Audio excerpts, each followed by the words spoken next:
Hello students, now we start our next topic, Ohm's law. I hope you complete your assignment which I give you in yesterday your class. I send you a notes of 5th chapter related to these topics which are we studied here today in our class. So complete. If you not completed your notes, then done it. Ohm's law. What is the Ohm's law? बहुत simple सा concept है. Ohm's law हम पहले भी पढ़ते हुए आए हैं. Ohm's law gives the relation in between the electric potential and the electric current. Ohm's law says that if the physical conditions, just like as the temperature, pressure, length are same, are not changes, then the electric potential in between the ends of the wire is directly proportional to the electric current which flows in the wire. This is the Ohm's law. And in case of Ohm's law, we write that V proportional to I. Then V proportional to I, that is electric potential, is directly proportional to the electric current. When we remove this proportional sign, then we take some constant, and this constant is R. This R is called the proportionality constant, and it is also called the electrical resistance. This is called the electrical resistance. Okay, so now we say that the potential and the electric current are directly proportional. Then R is electrical resistance. Then we define the R. Then R equals to V by I. The unit of the electrical resistance is ohm, you know very well, or volt per ampere. Okay, so now here we see that the V and I have the proportional relation. So we draw a graph between the V and I, then we get a straight line curve in between them, and their slope is theta. This angle theta represents the slope of this curve, and the slope of curve represented by m. Then m equals to tan theta, and tan theta equals to V by I, because the tan theta is the perpendicular by base. Then V by I, and V by I equals to R. This is the resistance. So we say that the slope of the VI curve represent the electrical resistance. Okay. Now we define the unit ohm. If we define the unit ohm, then what we say, that see here, we know that R equals V by I. Okay, if V equals 1 volt and I equals 1 ampere, then R equals 1 ohm. Got it? So now we say that if we define the 1 ohm resistance, then we say that if 1 ampere current flows in any conducting wire, then the potential difference in between their ends is 1 volt, then the resistance of the wire is 1 ohm. So this is the proper definition of 1 ohm. Okay, here Ohm's law is not a universal law. Ohm's law को हम universal law नहीं कह सकते. Universal law से मतलब है कि everywhere it is not exist. यह only metallic conductors के लिए ही valid होता है. तो Ohm's law is not a universal law. It valids only for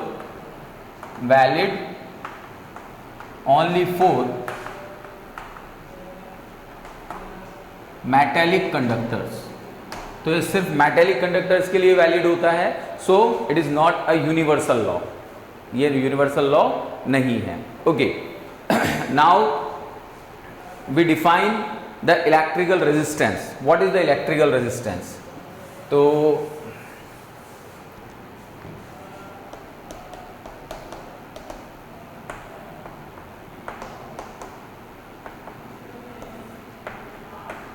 electrical resistance बहुत सिंपल सा डेफिनेशन है रेजिस्टेंस का. रेजिस्टेंस होता है the barrier produces in the flow of charge, in the path of the flow of charge और in the path of the flow of current. It is called the resistance. या हम ये भी कह सकते हैं कि रेजिस्टेंस एक प्रॉपर्टी है जो करंट के पाथ में या चार्ज फ्लो के पाथ में एक बैरियर क्रिएट करती है. ठीक है, इसको हम इलेक्ट्रिकल रेजिस्टेंस कहते हैं. और रेजिस्टेंस का यूनिट क्या होता है? ओम. अब रेजिस्टेंस डेवलप कैसे होता है इसको हमें थोड़ा समझना पड़ेगा। तो रेजिस्टेंस डेवलप कैसे होता है, तो किसी भी कंडक्टर के अंदर इलेक्ट्रॉन्स फ्रीली मूव करते हैं, रैंडमली मूव करते हैं, आर्बिट्रेरी मूव करते हैं। तो when they are freely move and when we give the heat to a conductor then their motion becomes increases due to the thermal energy. By the thermal energy, when their motion, their velocity becomes increases, then they collide with each other continuously, and when they collide each other, then collision से क्या होगा, barrier create होगा, and this barrier is called the electrical resistance। यही reason है कि जब हम किसी भी कंडक्टिंग वायर के अंदर इलेक्ट्रिक करंट फ्लो करते हैं तो गर्म हो जाता है, वो हीट प्रोड्यूस करना स्टार्ट कर देता है। Why? Because due to the collision of the electron inside in it, उसके अंदर इलेक्ट्रॉन का कोलाइजन हो रहा है, इस वजह से वो कंडक्टिंग वायर जो होता है वो हीट प्रोड्यूस करता है। तो this is the electrical resistance. Okay okay students, we define electrical resistance. Now we see that the electrical resistance depends on which physical quantities. So we say that the electrical resistance for a conducting, we take a conducting wire, this one, एक conducting wire हमने लिया, इसका जो length है वो L है और इसका जो क्रॉस सेक्शनल एरिया है दिस इज A। तो यहाँ पर हम ये कहते हैं कि electrical resistance of any conducting wire is depend on its length and cross sectional area. अभी डिपेंड कैसे करता है क्रॉस सेक्शनल एरिया और लेंथ पे, तो हम ये कहते हैं कि electrical resistance is directly proportional to its length. Electrical resistance length के डायरेक्टली प्रोपोर्शनल होगा, लेंथ जितना ज़्यादा होगा रेजिस्टेंस उतना ज़्यादा होगा। इसका रीज़न क्या है कि जितना ज़्यादा हम लेंथ को इंक्रीज करते जाएंगे, इलेक्ट्रॉन्स को एक एंड से दूसरे एंड तक फ्लो होने में उतना ही टाइम लगेगा और उतना ही ज़्यादा वो कोलाइजन करेगा, क्योंकि उसका पाथ बढ़ता जा रहा है, उसका पाथ बढ़ता जा रहा है, तो कोलाइजन की प्रोबेबिलिटी भी बढ़ती जा रही है। तो प्रोबेबिलिटी बढ़ने की वजह से रेजिस्टेंस की वैल्यू क्या होती है, इंक्रीज होती चली जाती है। तो length increases then resistance increases, हम इस तरह से लिख सकते हैं is L increases then R increases. तो जब हम इनमें रिलेशन निकालते हैं तो हम कहते हैं R directly proportional to the L। तो सबसे पहली क्वांटिटी या सबसे पहला फैक्टर ये निकल के आता है कि electrical resistance is directly proportional to the length of the conducting wire. Okay, now we take the second point, this is the cross sectional area. If we take a thin wire, then in the thin wire the electrons moves fastly because there is no place from motion of from random motion or for arbitrary motion, क्योंकि जितना ज़्यादा thin होगा उसको उतना place नहीं मिल पाएगा। जैसे हम एक बहुत सिंपल सा एग्जांपल लेते हैं कि एक छोटी सी सुरंग है, एक टनल है, और उस टनल में से एक साथ बहुत सारी भीड़ को छोड़ दिया, तो छोड़ोगे तो टनल में से एक साथ पूरी भीड़ नहीं निकल पाएगी, वो क्या निकलेगी, वन बाय वन। लेकिन अगर वो टनल बहुत ज़्यादा ब्रॉड है तो वो सारी भीड़ एक साथ निकलने की कोशिश करेगी और वो कोलाइड ज़्यादा करेंगे। तो जितना थिन वायर होगा उतना क्रॉस रेजिस्टेंस कम होगा, क्योंकि कोलाइजन कम होगा, और जितना थिक वायर होगा उसका कोलाइजन उतना ही ज़्यादा होगा। तो इसका मतलब ये हो गया कि cross sectional area if increases then resistance decreases, and if cross sectional area is decreases then resistance increases. तो यहाँ पर हम इस तरह से लिख सकते हैं इसको कि A increases then R decreases. तो इसकी कंडीशन जो बनेगी यहाँ से वो बनेगी R inversely proportional to cross sectional area. Okay, now we combine these two factors 1 and 2, then R directly proportional to L by A। When we remove this proportional sign, then this is rho L by A. Okay, now this rho is the proportionality constant and this rho is called the resistivity or the specific resistance. ये जो rho है यहाँ पर, this rho is called the proportionality constant. It is called specific resistance or resistivity, and this specific resistance or resistivity depends only on the nature of material.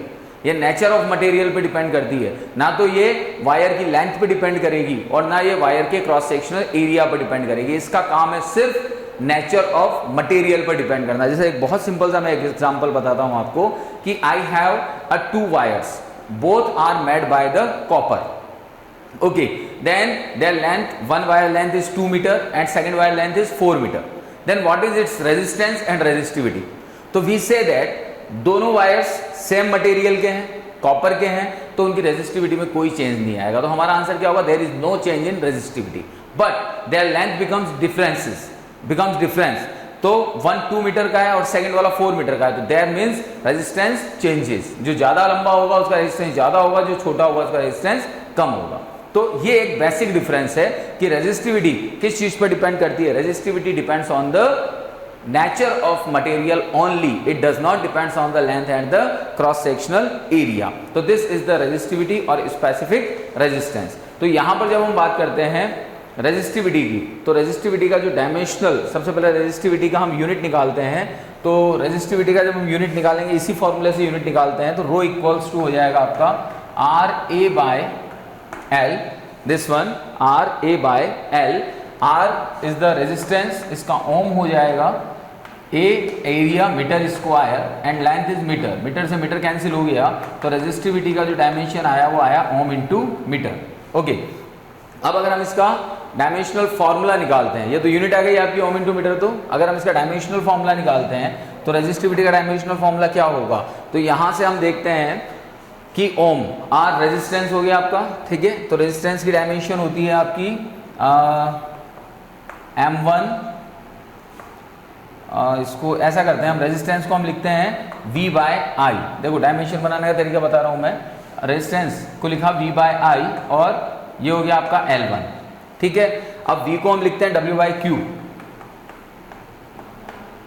Potential क्या होता है, work by charge, then ये L1 चल रहा है। Okay, now the dimension of the work is M1 L2 T minus 2, this is the dimension of work, then this one is L1, now the Q is the charge, IT into I, तो अब क्या हो गया, ये M1 L3, this is T minus 3 I minus 2, so this is the dimensional formula of the electrical resistivity, got it? Okay, okay students, now we define the resistivity। Resistivity को हम define करते हैं, हम कहते हैं R इक्वल्स टू होता है rho L by A. If L equals 1 metre and A equals 1 metre square, then R equals rho. तो यहाँ से अगर हमें रेजिस्टिविटी को डिफाइन करना है तो एक बहुत सिंपल सी डेफिनेशन रेजिस्टिविटी की निकल के आती है कि इफ रेजिस्टिविटी ऑफ वायर, यहाँ पर हम कहते हैं कि resistivity of wire is equals to the resistance of wire, कब, when the wire have unit length and unit cross sectional area, या फिर हम यूँ भी कह सकते हैं कि the resistivity of any conducting wire is equals to its resistance when the wire's length is 1 meter and the cross sectional area is 1 meter square. So this is the definition of the resistivity. Okay, now the एक topic और चलता है यहाँ से, conductance या specific conductivity.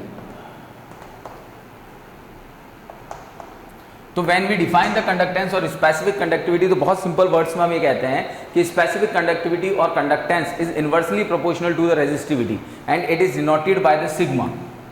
तो sigma equals 1 by rho, तो this is the inversely proportional relation होता है ये कि स्पेसिफिक रेजिस्टिविटी जो होती है वो स्पेसिफिक कंडक्टेंस के इनवर्सली प्रोपोर्शनल होती है। इसकी यूनिट जो होती है वो ओम मीटर होती है, तो इसकी यूनिट हो जाएगी आपकी ohm inverse metre inverse. This is the unit of the specific conductance और कंडक्टिविटी और कंडक्टेंस। ओके, नाउ डायमेंशन की अगर हम बात करते हैं तो जो डायमेंशन अभी हमने निकाली थी यहाँ पर, उस डायमेंशन के अकॉर्डिंग यहाँ पर M-1, L-3, T3 और A2, ठीक है।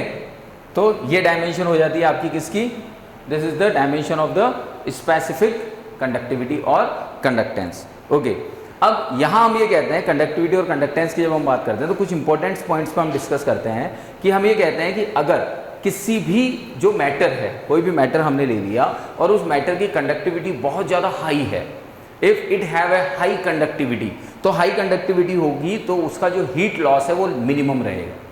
जिसकी कंडक्टिविटी, जिस मैटर की कंडक्टिविटी जितनी ज़्यादा हाई होगी उसका जो हीट लॉस होगा वो उतना ही, थर्मल लॉस होगा वो उतना ही स्मॉल वैल्यू रहेगा, उतना ही कम रहेगा due to the current flow. And जब कंडक्टिविटी की हम बात करते हैं तो एक सब्सटेंस ऐसा है जिसकी कंडक्टिविटी हम अप्रॉक्स 100% मान सकते हैं एंड इट इज कॉपर। तो हमें ये ध्यान रखना है कि हायर कंडक्टिंग वायर और higher conducting material have a low thermal loss. Okay, अब हम बात करते हैं लो कंडक्टिंग वायर्स की। जितनी ज़्यादा लो कंडक्टिविटी होगी वायर की उतना ज़्यादा यहाँ पर हम कहते हैं कि रेजिस्टिविटी ज़्यादा होगी। रेजिस्टिविटी ज़्यादा हुई तो उसका थर्मल लॉस ज़्यादा होगा, सीधी सी बात है। रेजिस्टिविटी ज़्यादा होगी तो उसका थर्मल लॉस ज़्यादा होगा, यानी वो थर्मल का लॉस ज़्यादा करेगा। तो यहाँ पर हम बात करते हैं कि जब हम the matter having very low resistivity, जैसे किस किस की लो रेजिस्टिविटी होती है, कॉपर, क्यों, क्योंकि कॉपर की कंडक्टिविटी ज़्यादा होती है इसलिए रेजिस्टिविटी लो होगी। सिल्वर की कंडक्टिविटी ज़्यादा होती है इसलिए उसकी रेजिस्टिविटी लो होगी। Used to manufacturing connecting wires. इनका यूज किस में किया जाता है? कनेक्टिंग वायर्स बनाने में। क्यों? क्योंकि इनकी रेजिस्टिविटी लो है, इसलिए ये करंट के पाथ में कम बैरियर जनरेट करते हैं। तो यहां पर हम ये कह सकते हैं कि the wires which have a low resistivity are used for the making the connecting wire because their resistance is taken as equals to 0, क्योंकि उनके रेजिस्टेंस को हम अप्रॉक्सली किसके इक्वल ले सकते हैं? 0 के इक्वल ले सकते हैं। ओके, और जहां पर हम ये कहते हैं कि जो मटेरियल हायर रेजिस्टिविटी वाले होते हैं, भाई लो रेजिस्टिविटी को तो आपने कनेक्टिंग वायर की फॉर्म में काम में ले लिया, लेकिन जो हायर रेजिस्टिव वाले मटेरियल होते हैं जैसे नाइक्रोम है, मैग्नीन है, कॉन्स्टेंटन है, इनको हम रेजिस्टेंस वायर्स की फॉर्म में काम में लेते हैं। नाइक्रोम, मैग्नीन, कॉन्स्टेंटन, टंगस्टन, इनको हम किस में काम में लेते हैं? Resistance wire. जैसे हीटर होता है, हीटर की जो कॉइल होती है वो नाइक्रोम की बनी हुई होती है। जब आप उसको गर्म करते हो तो बहुत ज़्यादा हीट डेवलप करती है क्योंकि उसका रेजिस्टेंस बहुत ज़्यादा होता है। तो दो चीज़ें बहुत ध्यान रखिएगा, ये लॉजिकल चीज़ें हैं कि if a metal having the high conductivity then low resistivity then they make for making a good conducting wire या good connecting wire, and if they have a high resistivity and low conductivity they make a resistance wire. Okay,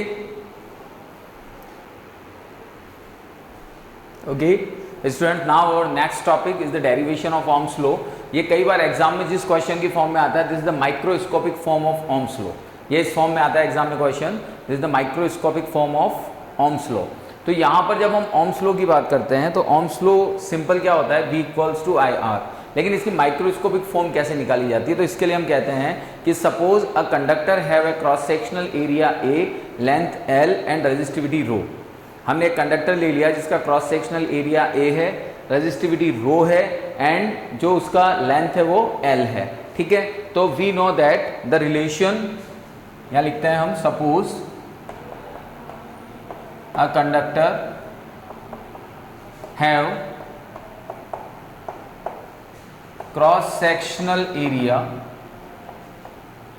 A, length L and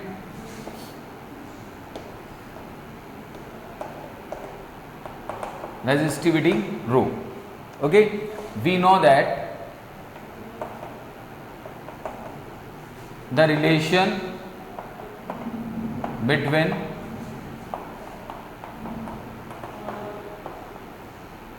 electric current and drift velocity I equals to NEA VD. Okay, this is the relation, ये हम पढ़ चुके हैं हमारी previous classes में कि जो relation होता है ड्रिफ्ट वेलोसिटी और करंट में वो होता है I equals to NEA VD. Okay, तो यहाँ पे हम बात करते हैं करंट डेंसिटी की। देन करंट डेंसिटी हो जाएगा आपका J equals to I by A, then I NEA VD by A. तो J इक्वल्स टू हो गया तुम्हारा NE VD because we cancel out by A to A. Okay, now VD equals क्या जानते हैं हम? VD equals EE by M into tau. ये VD की वैल्यू होती है, तो now we put this, then J equals to NE, तो NE और VD की वैल्यू हम पुट करेंगे EE by M tau, then we have NE square tau by M then E. Okay, तो यहां पर जो ये रिलेशन आया है this one J equals this, तो यहां पर जो ये राइट हैंड साइड की ये जो टर्म है, द टर्म इन RHS, और टर्म कौन सी है? NE square tau by M treated as conductivity sigma. Then we write here J equals to sigma E. Then J equals sigma E. So this is the microscopic form of Ohm's law.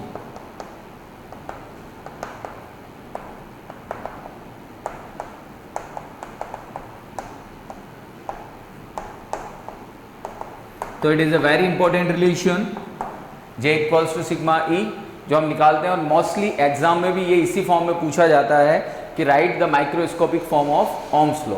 तो here the microscopic form of Ohm's law is J equals to sigma E। Again अगर हमें अब Ohm's law को derive करना है, अगर हमें V equals to IR relation find out करना है, तो देखिएगा वापस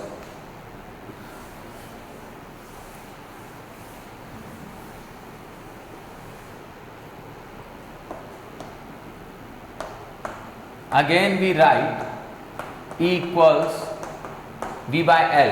V by L कहाँ से लिखा हमने? वोल्ट पर मीटर से, ओके। एंड करंट डेंसिटी क्या होती है? J equals to I by A। तो we know that J equals sigma E। तो इस वैल्यू को यहाँ पुट कर देते हैं हम, E और J की वैल्यू को। तो this is I by A and this is V by L sigma, okay. तो यहां से हम V की वैल्यू निकालते हैं, तो V की वैल्यू आ रही है आपकी IL by A सिग्मा,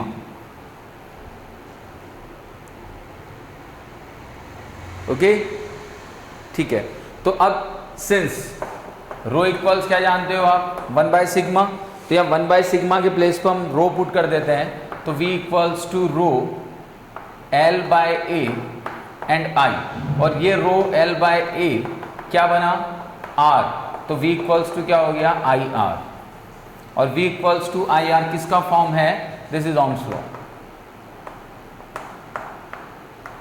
तो दो डेरिवेशन हमने यहीं पर कर दिए कि microscopic form of Ohm's law अगर आपसे पूछा जाता है then you only write J equal sigma E। यहां तक आपको डेरिवेशन प्रूव करना है।